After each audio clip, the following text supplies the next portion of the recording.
당신의 머리맡은 안전한가요?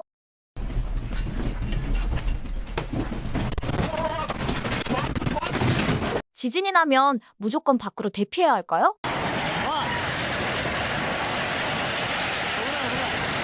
대피한다면 무엇을 챙겨야 할까요?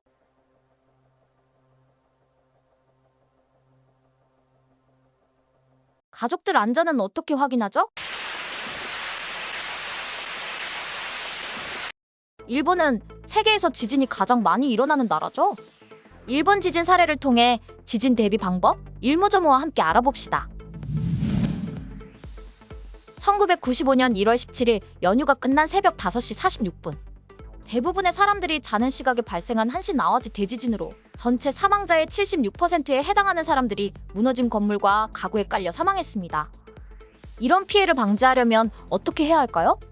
가구가 내 머리 쪽으로 쓰러지지 않게 가구를 배치한다. 지진 발생 시 행동 기본 규칙 첫 번째, 바로 머리 보호죠. 책상, 침대같이 평소 내가 앉는 곳, 눕는 곳에는 머리를 두는 방향으로 책장, 서랍장을 배치하지 않는 것이 기본입니다. 가구는 최대한 사람과 멀리 배치한다. 침실, 서재 같이 긴 시간 머무르는 곳에는 가급적 가구를 두지 않는 것이 좋습니다.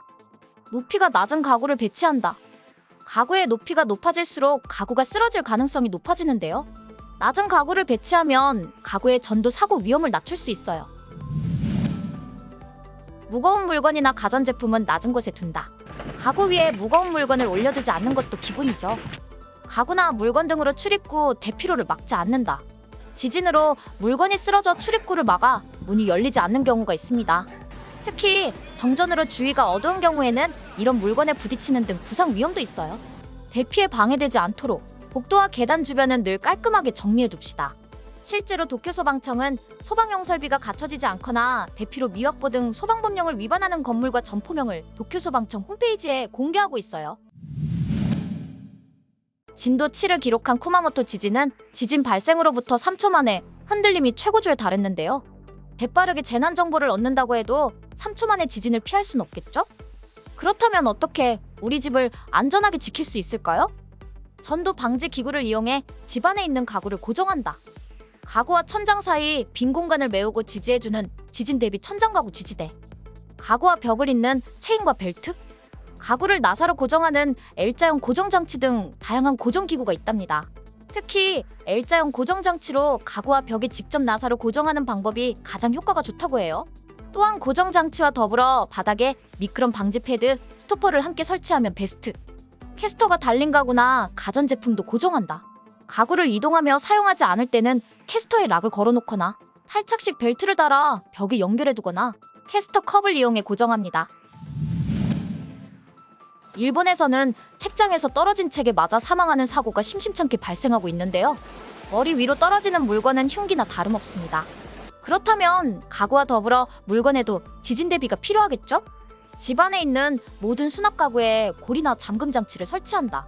잠금 장치는 슬라이드형, 잠금바 고정형, 푸시형 등 다양한 종류가 있어요. 여닫이보다는 물건이 쏟아질 위험이 적은 미닫이 수납장이 안전합니다. 책꽂이에는 책 낙하 방지대나 벨트를 설치하면 안전하겠죠? 수납장에 무거운 물건은 넣지 않는다. 지진으로 서랍이 열렸을 때 무게중심이 앞으로 쏠려 서랍장 자체가 넘어질 수 있어요. 높은 장소에 설치하는 수납장에도 무거운 물건을 넣지 않도록 해요. 식기 같은 수납물이 미끄러지지 않도록 모든 수납장에는 미끄럼 방지 시트를 깔아둡니다.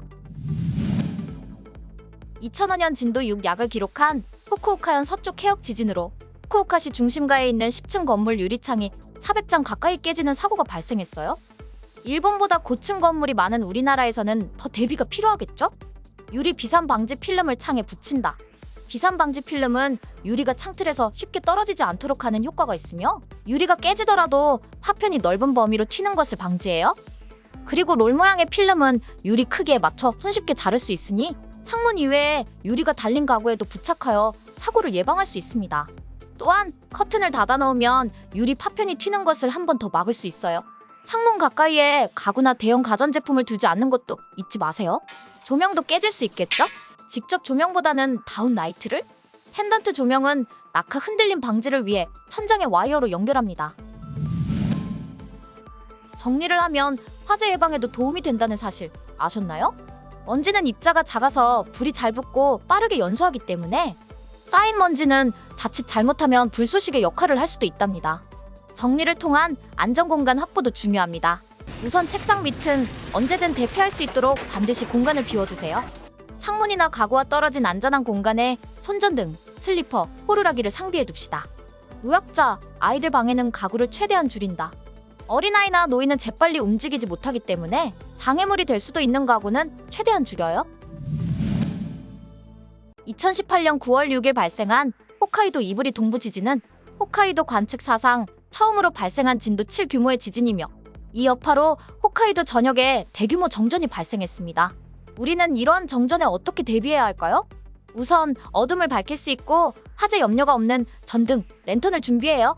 평소에는 어두워지면 자동으로 켜지는 조명이지만 유사시에는 뽑아서도 손전등처럼 쓰는 센서라이트, 밝을 때는 빛을 흡수했다가 어두워지면 밝게 빛나는 야광 테이프, 이외에도 캠핑용 랜턴, 등산용 헤드라이트, 아이돌 응원봉, 집회 때 들었던 LED 촛불, 축제 때 볼 수 있는 야광봉까지 집에 있는 물건으로도 정전 시에 유용하게 사용할 수 있어요. 좀 더 철저하게 준비하고 싶다면 필요할 때마다 전기를 충전할 수 있는 휴대용 파워뱅크, 전기 없이 태양광으로 충전하는 태양광 패널도 있답니다.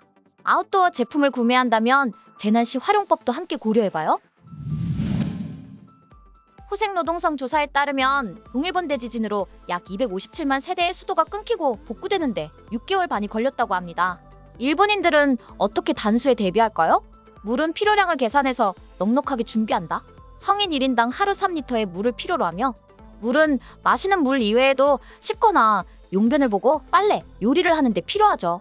마시는 생수를 사두거나 빗물 탱크를 설치해 물을 비축해두기도 합니다. 빗물 탱크에 저장한 물은 평소에는 화분에 물 줄 때나 세차에 사용하고 재해가 발생하면 화장실에서 용변을 볼 때나 빨래할 때 등 생활용수로 활용할 수 있어요. 집에서 재난을 당했을 경우 수돗물이 나올 때 되도록 많은 물을 확보해두고 알뜰하게 잘 배분해서 사용해야 해요. 물이 필요 없는 드라이 샴푸, 비상용 간이 화장실과 살균 스프레이, 이를 닦을 수 있는 물티슈나 고체 치약, 이런 제품을 사용하면 물을 더 아낄 수 있겠죠? 일본 수도국은 응급급 수거점을 마련해두고 재해가 일어나면 주민들에게 물을 제공해요. 또한 방제우물은 소유자가 지자체와 협정을 맺어 재해 시에 생활용수를 제공하는 역할을 합니다. 동일본 대지진으로 발생한 화재 피해는 일본 전역에서 324건에 달하며 진도가 큰 지역일수록 화재 발생 비율이 높았습니다. 화재 예방을 위해 우리가 할 일은? 소화용품을 구비하고 사용법도 미리 숙지한다. 가정용 소화기 외에도 아이들, 노인도 손쉽게 사용할 수 있는 간이식 에어솔 소화기, 투척용 소화기도 있어요. 난연 방염 소재의 제품을 선택한다. 불에 잘 타지 않는 난연 소재 매트리스, 난연 1등급 멀티탭 방염 벽지, 방염 커튼, 방염 소파, 그리고 사용하는 제품에 방염성 스프레이를 뿌리는 방법도 있어요. 동일본 대지진으로 가족 사진 한 장 챙기지 못하고 모든 것을 잃어버린 이들도 있었습니다. 귀중품, 꼭 챙겨야 할 물건들을 한데 모아놓고 비상시에는 그 가방 하나만 챙겨가면 되도록 준비합시다. 바로 들고 나갈 수 있도록 현관이나 가족과 정해둔 장소에 보관해두면 되겠죠? 신분증, 지갑, 귀중품, 긴급 연락처 외에도 처방약, 안경, 틀니, 생리대, 산모수첩, 아기용품, 반려동물 용품 등 개인의 사정과 상황에 맞게 준비하세요. 온갖 재해를 만났을 때 사용할 수 있는 물품을 한데 모아둡시다. 생존 배낭은 가족 수만큼 준비하고 한 사람에게 모두 맡기지 않고 자신의 생존 배낭은 자신이 관리합시다. 방수가 되면 좋겠지만 평소 안 쓰는 배낭을 활용해 생존 배낭으로 이용하세요. 가방의 무게는 5kg을 넘기지 않는 것이 좋습니다. 예시를 참고해서 여러분의 생존 배낭을 꾸려보세요. 화재보험만 가입해서는 지진, 화산, 쓰나미 등 자연재해로 발생한 화재 피해는 보상받지 못해요. 그러니 지진보험을 들고 싶으면 화재보험에 가입할 때 지진보험도 함께 신청하세요. 지진보험 보상 대상은 건물과 가재도구로 각각 지진보험에 들 수 있어요. 혹시 새 들어 살 경우엔 가재도구에 지진보험을 들면 된답니다. 자동차 보험 또한 자연재해로 인해 발생한 차량 손해는 보상받지 못해요. 하지만 지진 및 분화, 쓰나미 등을 보상해주는 일시금 특약에 가입하면 전손일 경우 차종과 상관없이 일률적으로 50만 엔이 지급된답니다. 한국의 경우에도 화재보험의 특약으로 가입하거나 풍수의 보험을 들어 지진에 대비할 수 있으니 참고하세요. 일본 건축물은 내진 기준에 따라 크게 세 종류로 분류할 수 있어요. 1981년 5월 31일 이전 군해진 기준에 따른 건물, 1981년 6월 1일부터 2000년 5월 31일까지의 신내진 기준을 따르는 건물, 2000년 6월 1일 이후에 만들어진 2000년 기준을 따르는 건물. 일본에서는 지속적으로 법을 개정하면서 주택을 대상으로 내진화 사업을 꾸준히 이어가고 있어요. 일본 지자체는 무료로 내진 진단을 실시하고 있으며 내진화 공사 보조금을 주거나 세금 감면 혜택도 제공하고 있답니다. 내진성이 약하다고 판단된 경우 보강공사를 통해 건물의 내진 기능을 강화해요. 이러한 정책으로 2018년 기준 일본 전국 주택 건축물의 내진화 비율은 약 87%, 2025년 95%의 내진화를 목표로 하고 있어요. 한국의 경우 국토교통부의 건축물 내진 설계 현황 조사에 따르면 대한민국은 2022년 6월 기준으로 전국 건축물의 내진율은 15.3%. 아직까지 내진 설계가 적용된 건물의 비율이 턱없이 낮은 편입니다. 그래서 한국도 내진 보강을 하는 민간 건축물에 대해 지방세 감면을 확대하는 등 지원 대책을 시행하고 있어요. 막상 지진이 일어나면 무슨 일부터 해야 할지 막막하시죠? 재해가 일어나도 당황하지 않도록 온 가족이 함께 방제 매뉴얼을 준비하세요. 재난 시 해야 할 행동 체크리스트, 비상시 가족과의 연락 방법, 가족 역할 분담, 집 주변 위험 장소 확인, 만남의 장소와 대피 경로, 피난처 검토, 집에서 멀리 벗어날 때 해야 할 것, 부모가 사망할 경우 아이들이 해야 할 일 리스트, 상속, 생명보험 등 우리 집 규칙을 정하고 눈에 잘 띄는 곳에 두세요. 지진은 산, 바다가 만들어지는 과정으로 피할 수 없는 자연현상이죠. 지진으로부터 안전한 지역과 장소는 없으며 언제라도 닥칠 수 있는 재난으로부터 피해를 최소한으로 줄이려면 스스로 대비하는 자세와 실천이 반드시 필요합니다. 다음 편 지진 발생 시 대피 행동편도 기대해주세요. 일본 이모저모를 말하는 일모저모였습니다.